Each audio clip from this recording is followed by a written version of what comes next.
Os Cavaleiros do Zodíaco, a mentira que salvou o santuário. Imagine que tudo que você acredita sobre sua vida é uma farsa cuidadosamente orquestrada, que cada momento de dor, cada golpe de solidão, foi planejado por aqueles em quem você mais confiava. Como você se reconstruiria ao descobrir que sua queda foi, na verdade, o seu mais nobre sacrifício? Esta é a história de um homem que foi forçado a se tornar um monstro para salvar o mundo que o rejeitou. É a história de Leon de Cerberus, o cão de guarda que foi jogado às trevas para proteger a luz. O mundo de Leon cheirava poeira, cerveja barata e desespero morno. O bar à barra-mar, onde ele se escondia, não era um lugar, era um estado de espírito. O sal do ar misturava-se com o suor de trabalhos que não ousava confessar. E o som das ondas era um eco constante de um passado que ele tentava afogar. Sua armadura de prata, outrora um símbolo de glória, estava enterrada no fundo de um baú, um cadáver metálico de uma vida morta. Em seu lugar, ele carregava as correntes de Cerberus com sua massa de ferro, não como uma insígnia, mas como uma ferramenta brutal de sobrevivência. Leon era um fantasma, um ex-cavaleiro de Atena, que se vendia para qualquer causa que pagasse bem, desde que não exigisse que ele acreditasse em nada. Sua alma era um deserto árido, onde a única coisa que crescia era o cinismo. Mas, no mais profundo de seu ser, sob toneladas de desilusão, ainda vivia um código de honra distorcido, um farol fraco que o impedia de se tornar verdadeiramente tão sombrio quanto o mundo ao seu redor. Ele era um homem quebrado, sim, mas quebrado de uma forma muito específica, moldado pelo segredo tóxico que carregava.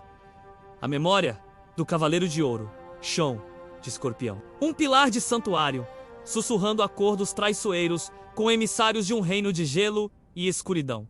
Osgard. O incidente que rasgou o tecido de sua realidade miserável não foi um trovão, mas um soluço. Ele ouviu antes de ver, gritos abafados e um choro de puro terror vindo de um beco escuro. E então, ele a viu.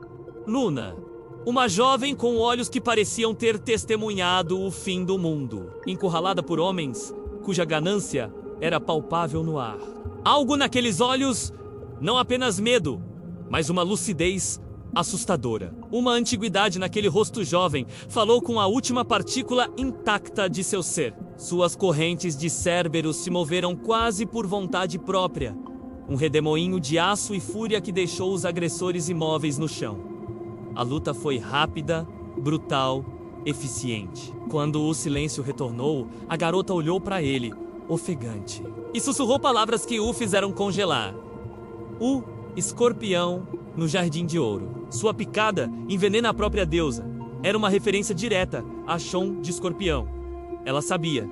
De alguma forma, ela sabia. Leon, o cínico, o descrente, sentiu o chão tremer. Ele não havia apenas salvado uma órfã. Ele havia colocado a si mesmo e seu segredo mortal diretamente no caminho do furacão.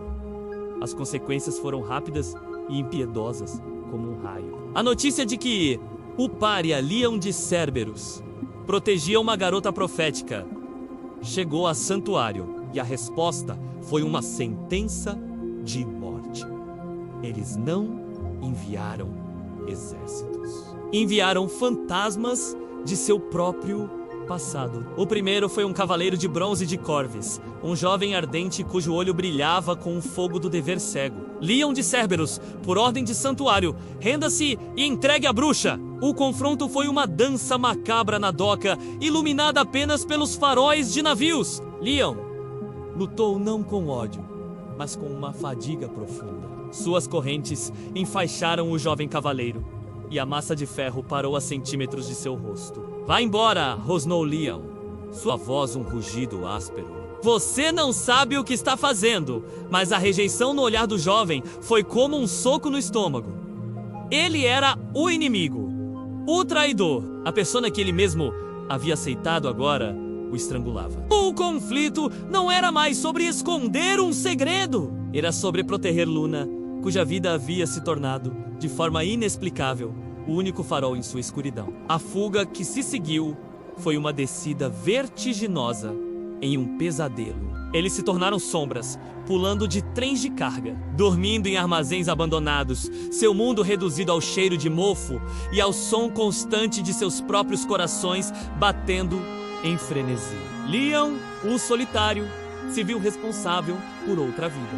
Luna, por sua vez, com sua visão tranquila e sua coragem silenciosa, começou a rachar sua armadura. Em noites frias, ela descrevia seus sonhos.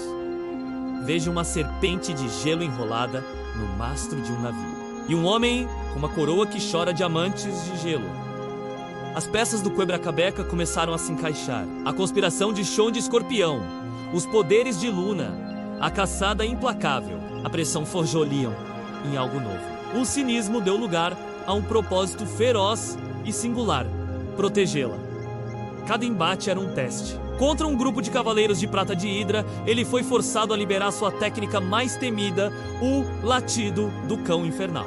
Um ataque onde suas correntes se multiplicavam em ilusões, golpeando o inimigo de todos os ângulos com a massa, drenando sua própria energia vital para alimentar o ataque. A vitória deixou um gosto de cinzas em sua boca e o fantasma do homem que ele outrora fora mais distante do que nunca.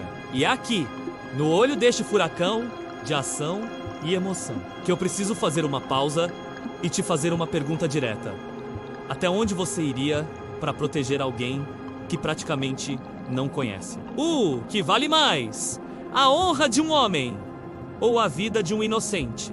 Se esta jornada de Lia está mexendo com você, se você sente o peso de suas escolhas impossíveis ou o frio da traição, eu te convido a deixar um comentário abaixo com uma única palavra que capture o que você sente: sacrifício, verdade, solidão. Sua voz se torna parte desta história, porque o que vem a seguir é o abismo. Eles foram encurralados. E Leon está prestes a descobrir que a realidade é uma faca muito mais afiada do que qualquer lâmina. Não houve mais estradas para percorrer, mais becos para se esconder. Sua fuga desesperada os levou, com uma ironia cruel, de volta ao coração do próprio santuário, aos degraus de pedra que levavam aos templos sagrados. E foi lá, sob o olhar impassível das estátuas dos deuses, que a armadilha se fechou. Diante deles, bloqueando o caminho, estavam as figuras que assombravam os pesadelos de Leon.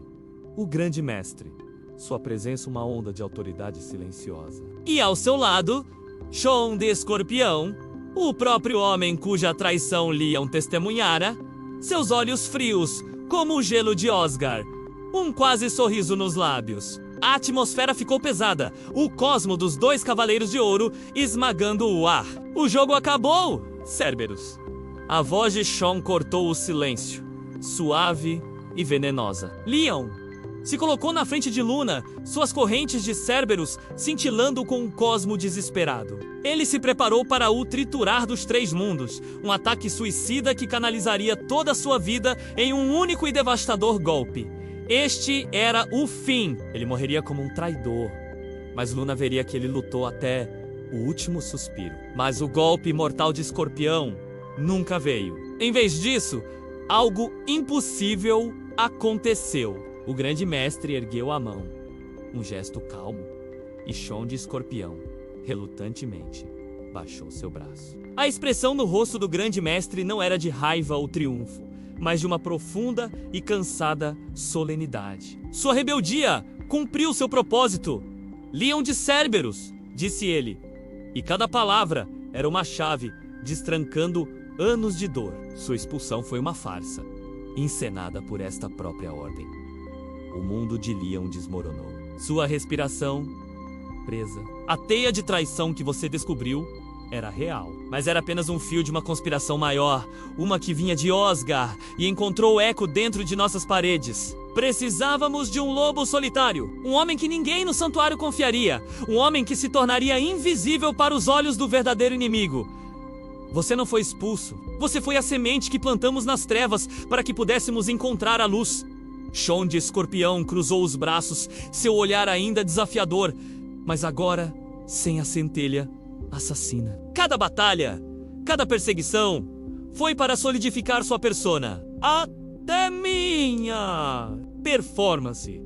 A revelação foi um terremoto. Toda a sua agonia, seu isolamento, sua perda de fé, tudo havia sido um papel em uma peça divina. E então, o grande mestre finalizou, sua voz grave, ecoando como um sino fúnebre. A verdadeira ameaça não é Sean. Não sou eu. Está muito, muito mais perto do que você imagina, e num movimento sincronizado e devastador, todos os olhos do grande mestre, de Sean e do próprio Leon, agora confuso e atordoado, se voltaram para Luna. E ela, a jovem que ele protegeu com seu próprio sangue e sua honra, não teve reação, senão a de romper em lágrimas, silenciosas. Suas lágrimas caindo nos degraus sagrados de santuário, como uma confissão silenciosa. A poeira baixou sobre uma paisagem de verdades incômodas e alianças refeitas. Leon foi reintegrado não como um herói, mas como uma arma secreta. Sua honra restaurada nas sombras, onde apenas alguns escolhidos sabiam de seu sacrifício. Mas a cura não veio com a absolvição. Como se cura uma ferida que foi infligida de propósito? Como se confia novamente quando a maior verdade de sua vida foi uma mentira. Luna foi colocada sob a proteção do santuário. Seu poder e sua conexão com a ameaça de Osgard sendo estudados. Não como uma prisioneira, mas como uma peça central em um jogo muito maior que havia apenas começado. O final não foi feliz. Foi verdadeiro. Era o sabor amargo do dever cumprido, o fardo de saber que foi um peão em um jogo de xadrez cósmico e a resignação silenciosa de que às vezes servir a Athena significa permitir que sua própria alma seja esculpida pela dor para que um mundo maior possa permanecer em paz. A lição não era sobre vencer, mas sobre perseverar. Não era sobre confiança cega, mas sobre lealdade a um ideal maior. Mesmo quando os rostos que o representam estão cobertos por máscaras. Esta história nos lembra que o mundo raramente é dividido entre o bem puro e o mal absoluto. Ela habita nos tons de cinza, onde o sacrifício se disfarça de traição. E onde a mais dolorosa das mentiras pode ser um mais profundo ato de amor por um ideal. A jornada de Leon é um espelho para nossas próprias vidas. O que fazemos quando as fundações de nossa realidade são abaladas? Nós nos quebramos sob o peso da decepção, ou usamos as lascas para construir algo novo, mais resistente, mesmo que marcado. Sua luta não foi para se tornar um herói lendário, mas para encontrar um fragmento de verdade em um mundo de espelhos. E no fim, ele encontrou não a glória, mas um propósito redescoberto na forma de um juramento silencioso para proteger Luna. Não mais por obrigação, mas por uma escolha. E você, em sua própria vida, já teve que questionar uma verdade fundamental? Já sentiu que estava jogando um papel em um jogo cujas regras você não entendia? Obrigado por ter caminhado por esta estrada sombria e cheia de nuances conosco. Se a jornada de Leon de Cerberus tocou algo dentro de você, se fez você refletir sobre sacrifício, verdade e a complexidade da lealdade, então você já faz parte desta história. Inscreva-se no canal e ative o sininho, porque há muitas outras narrativas como esta esperando para ser contadas. Histórias que mergulham fundo no coração da experiência humana. Compartilhe este vídeo com alguém que você acredita que precisa lembrar que às vezes a redenção não vem com um perdão, mas com a coragem de aceitar uma verdade complexa e seguir em frente. E fique atento, porque na próxima semana vou contar a história de um homem que recebeu uma carta. Uma carta escrita pela própria pessoa que ele deixou para trás em um campo de batalha 20 anos depois daquela guerra ter terminado. Até lá!